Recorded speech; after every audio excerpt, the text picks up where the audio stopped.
Riju Datta, there is also the question that emerges, which is quite simply this: is the India alliance good enough to take over to take on Mr. Modi? Is the India, you all made so much of hype over this India alliance till a few months ago, but the alliance is torn apart, which is my next big question. You've got Mr. Modi on one side and the BJP, which has worked to a very clear agenda, a plan for months on end. They have planned this election. On the other hand, the opposition is in disarray because you all have not been able to get your act together. Where is this India alliance?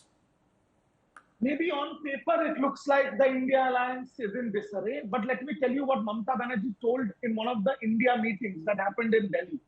She said, Congress as the primary opposition will contest directly with the BJP on 100 and 150 odd seats. The other regional parties who are very strong in their backyard, who have the ruling government in their own state, like Mamata Banerjee in Bengal, like Mr. Stalin in Tamil Nadu, like Mr. Kejriwal in Punjab and Delhi.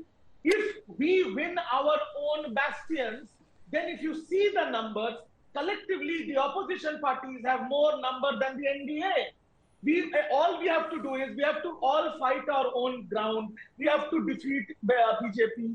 And in Bengal, if you see Mr. Sadeh said, last 4 elections, when there was a direct contest between Modi versus Mamata, Modi versus Didi, Modi's guarantee versus Didi's guarantee, it is Didi's guarantee which has triumphed. Well, not exactly in 2019, sir. 2019, the BJP did reasonably well. They suddenly got 18 seats and now they expect to do even better. But you're claiming that your alliance will work on the ground. Now, I don't know how that's going to work on the ground when in seats you're going to fight against each other like Behrampur, Yusuf Pathan versus Adhir Ranjan Chaudhary. So there are lots of internal differences there as well.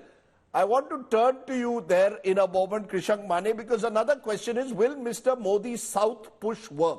The Prime Minister is investing a lot of his personal equity and political equity traveling down south. He's been in southern India even today.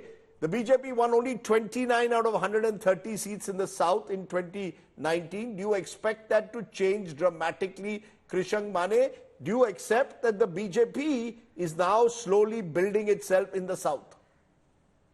Well, politically, Bharatiya Janata Party or Modi ji has given a lot of time or campaign or pom-pom for the south. But the point is, they have always evaded the discussions of, be it the taxation issues or, the finances. In fact, on that, we are all together. The delimitation of seats, which the Bharatiya Janata Party doesn't want to answer, yes, it's not happened yet, but it's going to happen. But we've been questioning that South India will be affected with the delimitation of constituencies. At the same time, in the finances, we are facing injustice. We stand with the state of Karnataka, Kerala, be it whichever political party is in power there. But when it comes to the South Indian issues, definitely this has to be the agenda for the Lok Sabha polls, and we will stick to it. We will definitely question Modi ji that how have you treated the South Indian states? Okay, interestingly, Tuin Sinha, the way I see the election calendar, most of South India gets over in the first phase. Tamil Nadu in the single phase on 19th, then Kerala on 26th, and Karnataka 26th and 7th. Is South India the bridge too far even now? Mr. Modi is putting a lot of effort, but if you want to get, as you all claim, 400 par, you're going to have to make some gains surely south of the Vindhyas. Rajdeep, it's a myth that has been propagated by the opposition that we are weak in South India. In fact, South India is going to be the biggest game changer in these elections. Let us come to Karnataka first. From 2004 onwards, in not a single Lok Sabha election have we got less than 16 out of 28 seats in Karnataka. That includes 2 elections, 2004 and 2009, when we did not come to par at the center.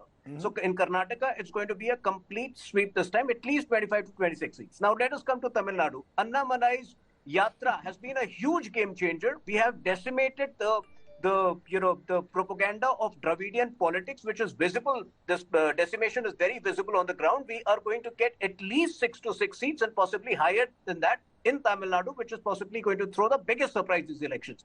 In Kerala, we are getting at least 2 to 3 seats. And in Telangana, mind you, where we got 4 Lok Sabha seats in the last elections when we had merely 6% vote share in the assembly. This time, the assembly vote share has doubled for us, and that is going to show in the performance in the Lok Sabha as well. Where are you So I getting think all the these South numbers? India is going Where to are throw the biggest Tuhin surprise Sinha- in these elections. Tuhin Sinha, when you throw numbers like, at me 6 seats from Tamil Nadu, 2 to 3 in Kerala, where are you getting them? Are you getting them from the channels, some of whom do opinion No, I polls think- sitting on desk rather than no, going out in the field?